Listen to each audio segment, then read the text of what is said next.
Cuando vemos protestas en los medios de comunicación, normalmente nos pasan imágenes de llantas quemadas, de piedras que vuelan por los aires, vidrios rotos, pasajeros indignados. Las personas que salen en estas imágenes no son consideradas ciudadanos, sino pobladores, agitadores, incluso delincuentes. Pero debemos tener en cuenta que cuando hablamos de la protesta, en realidad estamos refiriéndonos a un fenómeno que viene expresándose a lo largo de la historia de la humanidad y que ha servido para lograr conquistas muy importantes para las personas. Por ejemplo, me viene a la memoria este cuadro famoso de Delacroix, La libertad guiando al pueblo, ¿verdad? La protesta ha servido para conquistar derechos, para conquistar la jornada de 8 horas, el voto de las mujeres, para acabar con el apartheid. Y también en el Perú la protesta ha servido, por ejemplo, para lograr la aprobación de la ley de consulta previa. Entonces, pero más allá de su importancia histórica y de la relevancia social de la protesta, es importante que todos sepamos que cuando hablamos de protesta estamos hablando también de un derecho humano. Así lo ha reconocido la Organización de Naciones Unidas, el Sistema Interamericano de Derechos Humanos, y en el Perú incluso el Tribunal Constitucional emitió una sentencia muy importante sobre este tema en el año 2020, reconociendo que el derecho a la protesta es un derecho que forma parte de la Constitución, pero con algunos límites. El límite principal es que la protesta solamente puede ser realizada por métodos pacíficos, porque la protesta, por definición, tiene siempre un elemento disruptivo, un elemento incómodo, un elemento perturbador. Esa es la naturaleza de la protesta. Pensemos, por ejemplo, en las jóvenes feministas que en los últimos años salen a protestar para reivindicar derechos sexuales y reproductivos y utilizan sus cuerpos desnudos como herramienta de reivindicación. Pensemos en los colectivos de la diversidad sexual, por ejemplo, en un acto que es bastante popular en los últimos años, la llamada besotón. En algunos momentos, incluso, por ejemplo, esos colectivos se han ido a besar en las puertas de la Catedral de Lima y algunas voces indignadas han sostenido que estaban perturbando el orden público, pero en realidad están olvidando que por naturaleza, por definición, la protesta social tiene siempre un elemento disruptivo. Ahora, esto no significa que dentro del derecho a la protesta puedan justificarse actos de violencia, es decir, causar lesiones a otras personas, causar daños a la propiedad.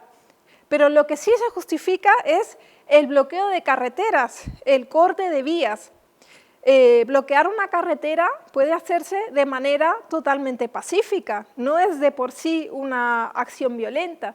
Además, pensemos que hay diferentes actividades de nuestra vida en común, de nuestra vida como sociedad, que involucran el corte de carreteras. Pensemos, por ejemplo, el año pasado los Juegos Panamericanos, o pensemos el cierre de carreteras para que pueda pasearse el Señor de los Milagros.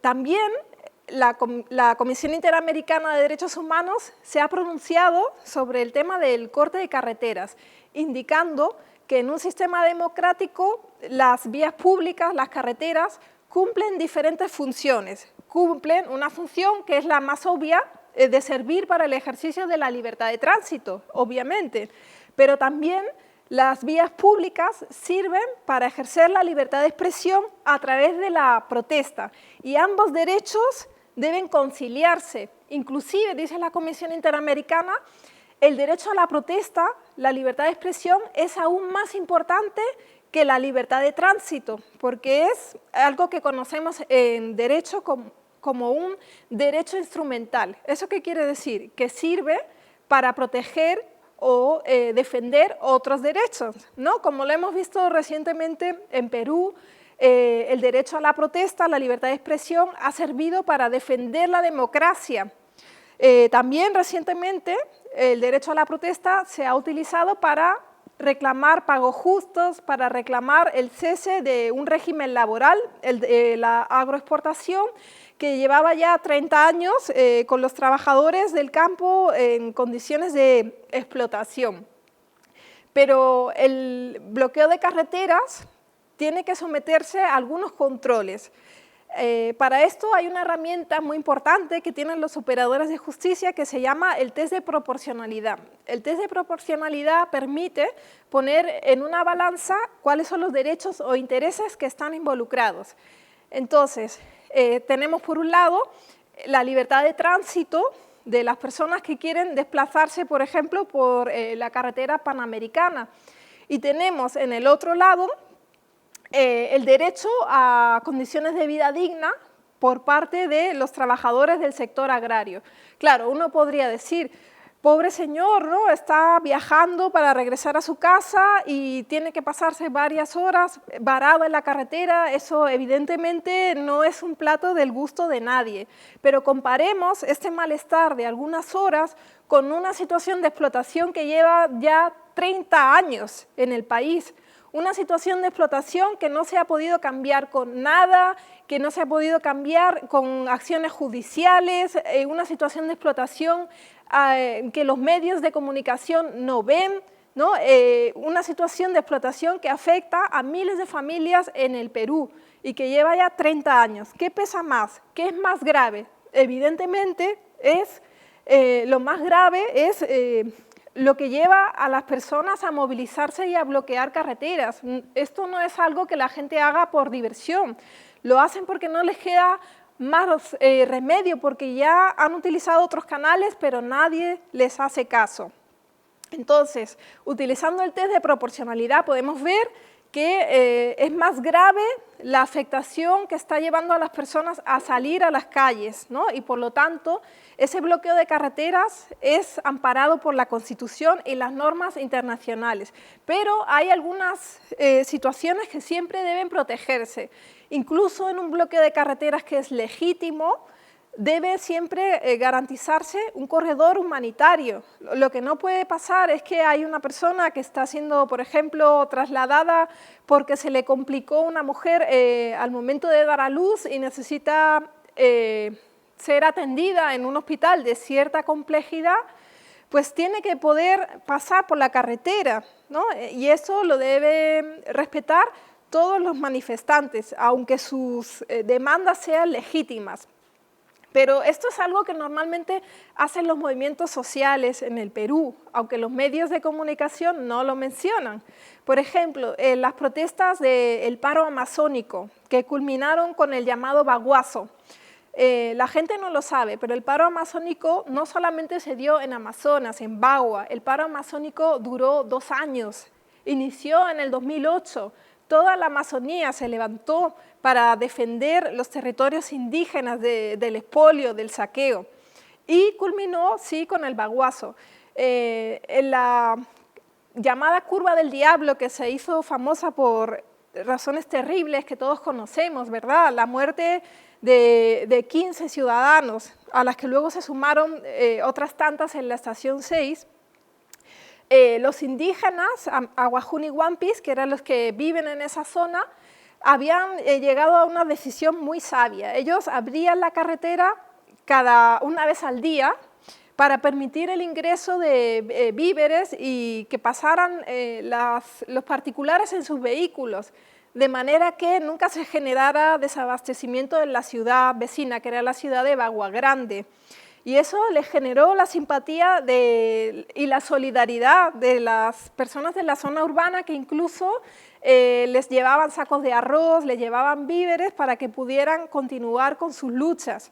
Entonces, los movimientos sociales en el Perú tienen esa experiencia y tienen también esa solidaridad de no generar afectaciones graves a otros ciudadanos, incluso en situaciones de bloqueo de carreteras, ¿no? Solamente que los medios de comunicación no lo suelen mencionar.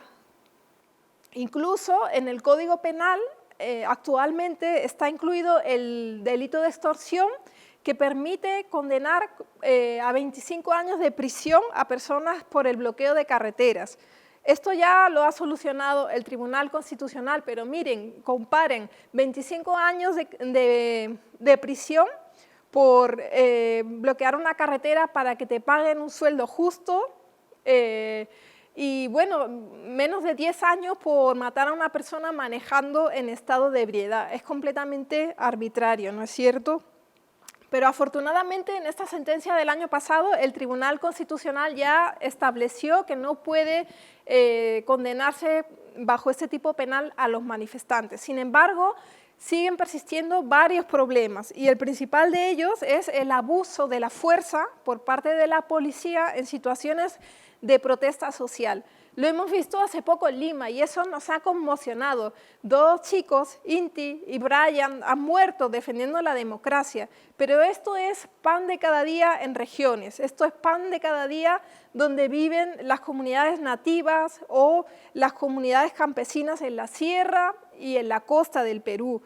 Nosotros en la Coordinadora de Derechos Humanos tenemos un registro y desde el 2003 hasta el día de hoy 166 civiles han muerto en protestas y la mayoría han muerto por disparos de arma de fuego, que no debería llevar la policía cuando va a controlar movilizaciones sociales. Aquí en Lima a los jóvenes les han disparado canicas, en la sierra, en la selva, les disparan con ametralladoras. Esto es una situación que no puede continuar en una democracia. La policía existe para cuidar a los ciudadanos, existe para garantizar nuestros derechos y no puede bajo ningún concepto convertirse en nuestra victimaria. Por esa razón es que hay ahora mismo un movimiento social muy fuerte, una demanda importante que exige que se lleven a cabo una serie de reformas en la policía. Sin duda, un problema que debe afrontarse en esta reforma es el de la corrupción, pero otro problema central es el del uso desproporcionado, indiscriminado de la fuerza. Esto debe cambiar. Deben garantizarse, en primer lugar, equipos adecuados para el control de manifestaciones, no más canicas, no más ametralladoras. Todos los policías deben tener los equipos adecuados que permitan un uso diferenciado y proporcional de la fuerza. En segundo lugar, un entrenamiento adecuado a los policías. A veces lo que ha ocurrido es que simplemente no estaban preparados, salían al terreno de operaciones, se asustaban mucho, ¿no?, por la situación de estrés que es realmente en ocasiones muy fuerte, ¿no?, estar en medio de un disturbio, por ejemplo, y su reacción por falta de entrenamiento era sacar su pistola y disparar a la gente, ¿no? En tercer lugar, todas las operaciones deberían ser grabadas y los policías deberían tener identificaciones visibles, como el número de un jugador de fútbol, que se pueda ver a distancia, porque hay un fenómeno que está muy bien estudiado. El anonimato es una condición psicológica que nos lleva a cometer abusos. Si tú sabes que no te van a poder identificar, es mucho más fácil que cometas abusos o que violes las normas. En cambio, si tú sabes que tu nombre va a ser rápidamente detectable, pues te vas a cuidar mucho más antes de cometer cualquier irregularidad.